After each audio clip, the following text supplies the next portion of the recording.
தேசிய ஜனநாயக கூட்டணியை பற்றி எதிர்பரப்புரையோ 20 மாநிலங்கள் ஆள்றதை பற்றி பொது வழியில் எங்கனா எதனா தப்பாக சொல்லியிருக்காங்களா?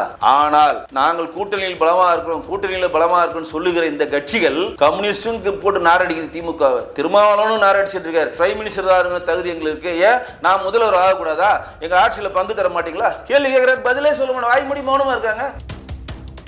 திருமாவளவன் விஜயோடைய கூட்டணிக்கு போயிட்டு நான் தாவேக்காவோட கூட்டணி வச்சு செயல்பட போறேன்னு சொல்லி திருமாவளவன் சொன்னார்னா வன்னியரசை வைத்து விடுதலை சிறுத்தை கட்சிகள் உடைக்கப்படும்.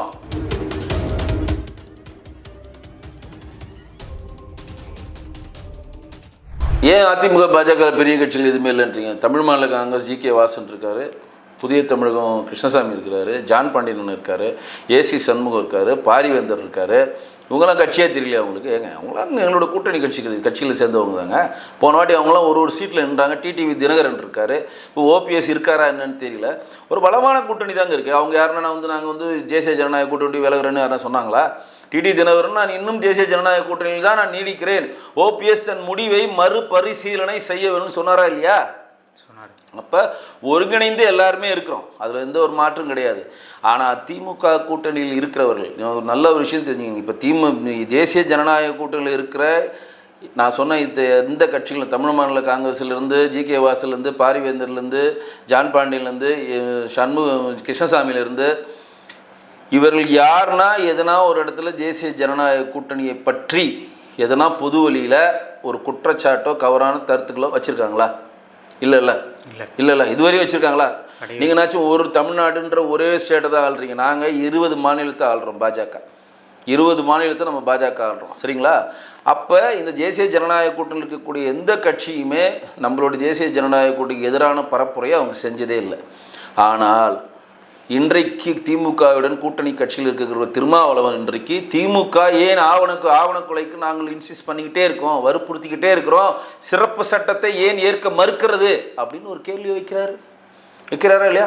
நேற்று மார்க்சிஸ்ட் கம்யூனிஸ்ட் கட்சி சண்முகம் சொல்கிறாரு, ஜல்லிக்கட்டுன்றது வருஷத்தில் ஒரு வாட்டி தான் நடக்கும் மதுரையில் அரங்காநல்லூர், அதுக்கு போய் 100 கோடி ரூபா எதுக்கு நீங்கள் செலவு பண்ணீங்க?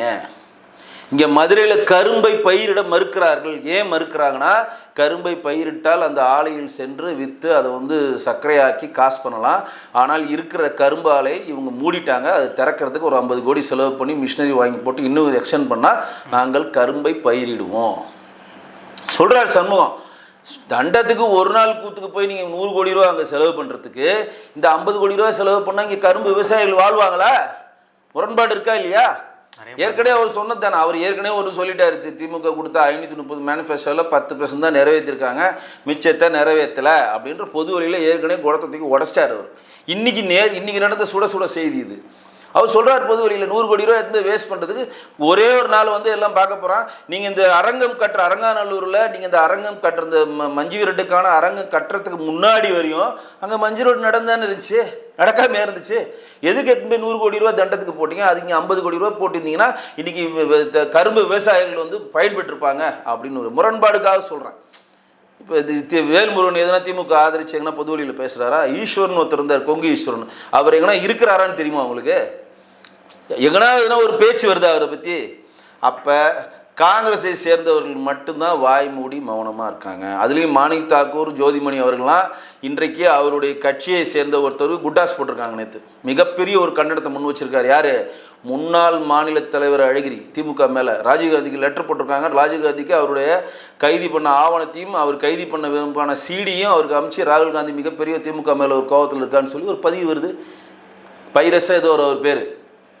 நேற்று ஒரு கவுன்சிலர்னு போயிட்டு அவரை போய் என்னோடய திட்டங்கள்லாம் அங்கே நிறைவேற்றணும்னு சொல்லி போராட்டம் பண்ணுறப்ப குண்டாஸ் போடுற அளவுக்கு என்ன பிரச்சனை வந்துச்சுன்னு சொல்லி பொன் கிருஷ்ணமூர்த்தி அவர்களும் முன்னாள் மாநில தலைவர் அழகிரி மிகப்பெரிய ஒரு கண்டனத்தை திமுக மேலே வச்சுருக்காங்க. அது உடனே ராகுல் காந்தி பேசி சீஃப் மினிஸ்டரோட கவனத்துக்கு கொண்டு போய் அந்த குண்டாசு போட்டவரை வெளியிடணும்.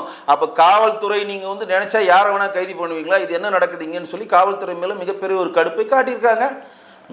நான் சொன்ன பதிவு ஞாபகம் வச்சுக்கோங்க. தேசிய ஜனநாயக கூட்டணியில் இருக்கக்கூடிய எந்த கட்சிகளும் தேசிய ஜனநாயக கூட்டணியை பற்றி எதிர்பரப்புரையோ 20 மாநிலங்கள் ஆள்றதை பற்றி பொது வழியில் எங்கனா எதனா தப்பாக சொல்லியிருக்காங்களா? ஆனால் நாங்கள் கூட்டணியில் பலமாக இருக்கிறோம், கூட்டணியில் பலமாக இருக்குன்னு சொல்லுகிற இந்த கட்சிகள் கம்யூனிஸ்டும் போட்டு நாரடிக்குது திமுகவை. திருமாவளவனும் நாரடிச்சிட்டு இருக்காரு. நான் பிரைம் மினிஸ்டர் தான் இருங்க தகுதி எங்களுக்கு, ஏன் நான் முதல்வர் ஆகக்கூடாதா, எங்கள் ஆட்சியில் பங்கு தர மாட்டீங்களா கேள்வி கேட்குறாரு. பதிலே சொல்ல மாட்டோம், வாய் மூடி மௌனமாக இருக்காங்க. ஏங்க நான் ஆளக்கூடாதா, எங்கள் ஆளுறதுக்கு எதிராக நான் முதலமைச்சர் ஆக முடியாதான்னு கேட்குறாரா இல்லையா, கேட்குறாரா இல்லையா?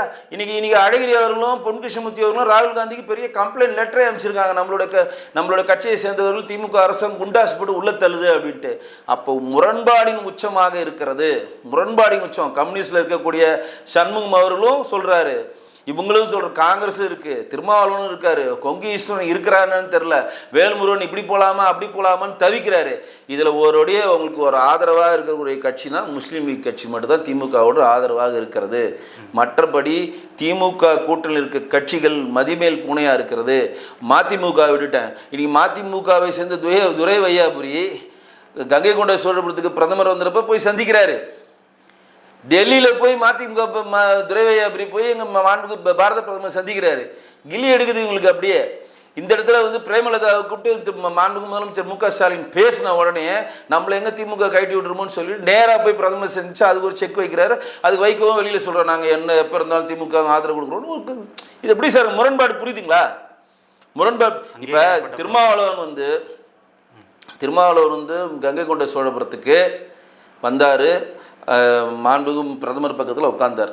ஏன் வந்தார்? அவர் வந்து சிதம்பரத்தோட எம்பி. சிதம்பரம் தொகுதியில் தான் அரியலூர் வருது. அரியலூரில் தான் அவர் பிறந்த ஊர். திருமாவளவனுடைய பர்த் ஏரியா அரியலூர். அந்த தொகுதியின் எம்பின்ற முறையில் திருமாவளவன் வந்தார், வரவேற்கிறோம். துரை வையாபுரி திருச்சி எம்பி, அவர் ஏன் அங்கே வராரு?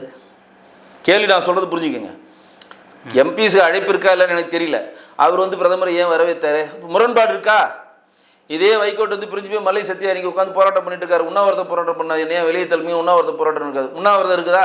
இப்போ துரை வையாபுரி தேசிய ஜனநாயக கூட்டணியில் மதிமுகவை இணைத்தால் மல்லை சத்யாவை வச்சு மதிமுக உடைக்கப்படும். திருமாவளவன் வந்து விஜயோடைய கூட்டணிக்கு போயிட்டு நான் வந்து தாவேக்காவோட கூட்டணி வச்சு செயல்பட போகிறேன்னு சொல்லி திருமாவளவன் சொன்னார்னா வன்னியரசை வைத்து விடுதலை கட்சிகள் உடைக்கப்படும். இதுக்கெல்லாம் பயந்து தான் அந்த கட்சி அங்கே இருக்குங்க.